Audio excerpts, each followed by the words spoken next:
Why are some people liberal and other people are conservative? If liberals and conservatives used to be able to govern peacefully together, why are they now practically at war with each other? And what could be done to change that? How is this topic even relevant to a YouTube channel whose goal is to help foster fulfilling relationships? Answers to these questions and more this week on the Blue Ball Report.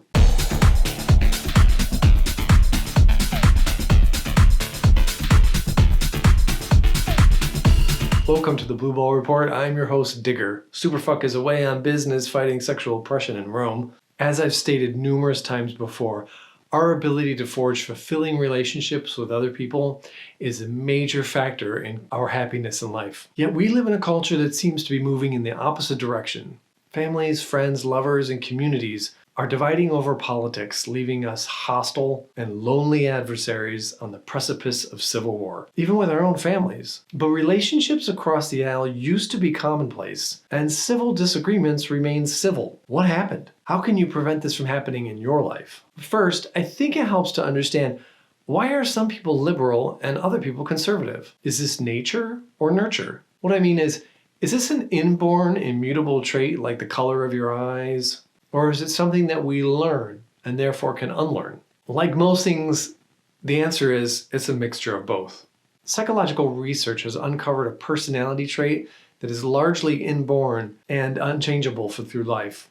It's called open to new experiences. Some people, myself included, are excited by novel experiences, new restaurants, new places, while other people prefer the comfort and safety of regular routines that rarely change. They might be a regular at a restaurant, going there every Friday, eating the same dish. They prefer the tried and true instead of venturing to new places.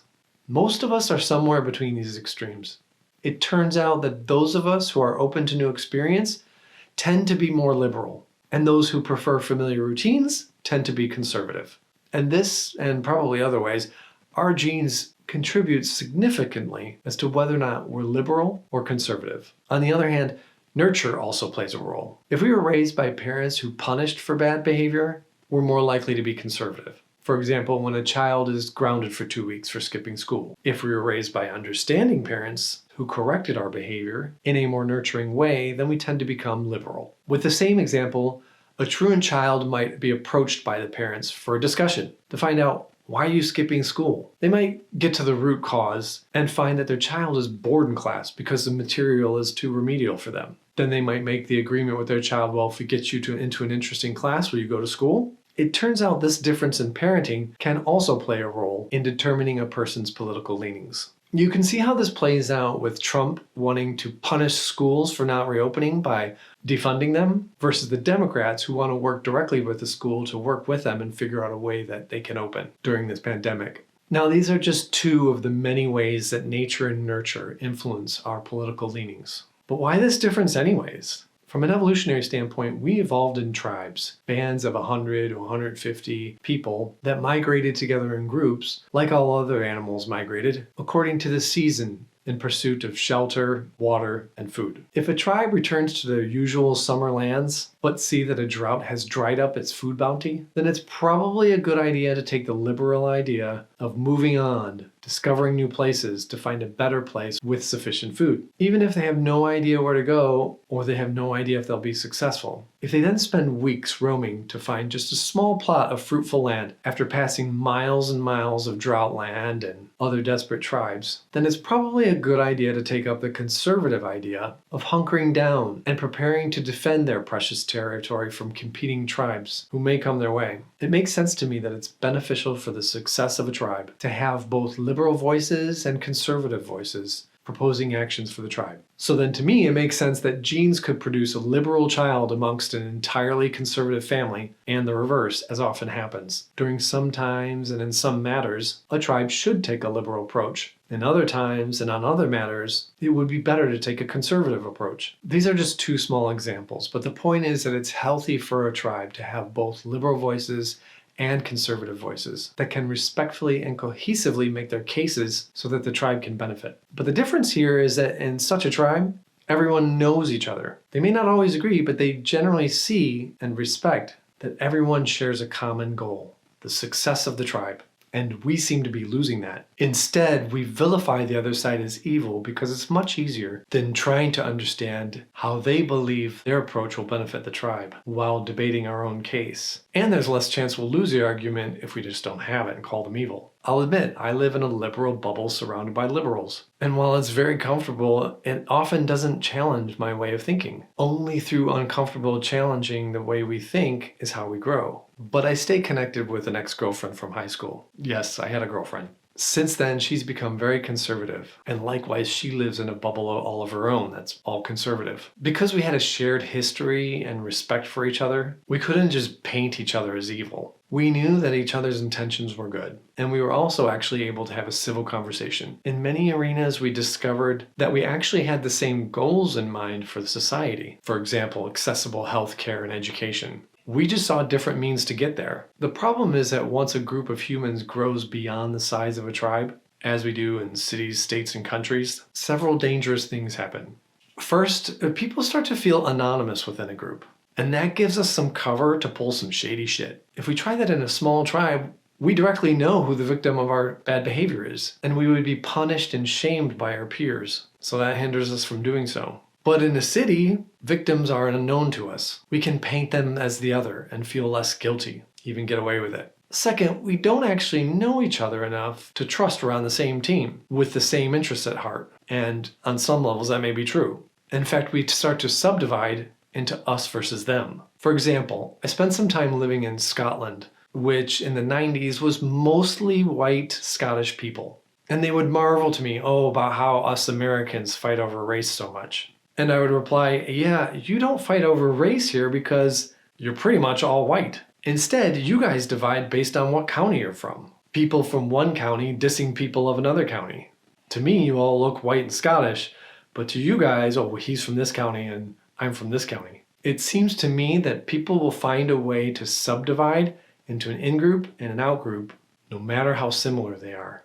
Sometimes I think that the best thing that could happen to us would be that aliens come and invade, and then all of a sudden we'd put down our differences and unite as a species. When I was younger, it felt like we were unified in our identity as Americans, even if we were different politically. Now we accuse each other of being, quote, un-American, if you don't believe in my ideals. This is a way of brandishing you as a malevolent outcast who needs to be stopped rather than hearing you out. And now we have a situation where the powers that be actually benefit from keeping us divided. Who are these powers that be? The ones that benefit from such division. The Russians, the politicians, the ruling class, the powerful, and the media. How and why does this happen? Well, religion is on the decline, thank God, but religion does build community of people with shared values and outlook. Now we're kept in our single family dwellings, navigating our world in our own roving bubbles we call automobiles, rarely interacting with people outside of our socioeconomic bubble, which is a shame because this type of interaction is what can break down the barriers and misunderstanding between the different groups. We're fearful of other Americans because what the Matrix tells us. The matrix of pixels called the television. Instead of going out to meet our neighbors, we watch the news, who tells us how dangerous our neighbors are. Kids learn don't talk to strangers, be suspicious of strangers. And we never unlearn that as adults. Which, by the way, if you are an adult, do talk to strangers. They have a lot to share with you, and most of them really don't want to harm you. In the 60 plus countries I have traveled so far, there's only one that rivals being a culture of fear like we are. And that's Brazil. The danger of fear, as Yoda says, it can turn us to the dark side. In this case, the dark side is division, which is easily manipulated into hatred and fighting. Fear is a weapon to keep us divided and fighting amongst ourselves, so that we're distracted and not noticing the people in power in this country, the top 1%, raking us through the coals. Keep us blaming each other rather than uniting against the true enemy, who is the powerful people robbing the treasury, robbing the future through deficit spending, stealing food from poor people, and putting kids in cages. Which, sorry folks, is more Republican than Democrat. And we fall for it. It's called divide and conquer. It's an age-old tactic, and it still works. Like school kids running to witness a brawl, or car drivers slowing down to gawk at the scene of an accident, humans have a morbid fascination to bear witness to conflict, violence, and tragedy. That fascination is used by a parasitic media to capture your time and attention and sell it to advertisers. To maximize profits as compelled by not just greed, but US corporate law, their priority is not to deliver accurate information. Their priority is to do whatever it takes to capture and keep your attention and sell it to advertisers. Even if that means exaggerating strife and conflict, even knowingly lying to you. This is why CNN is always having breaking news, and Judge Jeanine Pirro is always screaming at you like the Democrats just started the house on fire. Did you know that under current US law, a news organization has full rights to force their reporters to knowingly lie to the public? And in fact, there's documented evidence that Fox News has done so. Check out the important documentary called The Corporation for more details. I think this documentary is one of the two most important news items of our time. I'll put a link to it in the description below. All of this is a media circus that divides us, along with fake news, Facebook's preference for money over truth, and people's lack of ability, time, or effort finding accurate news sources. In the past, we had a shared reality. There was only 4 major networks. The news separated information from opinion. But now we live in very different realities poised against each other. There's another documentary which is required reading for current events. It's on Netflix called The Social Dilemma. I can't stress how important this is and how, to me, it is the single most important news story of our time. Okay, I've painted a very bleak picture. But there are some things that you can do that will help both the country and help yourself foster understanding, which is good for fulfilling relationships in life.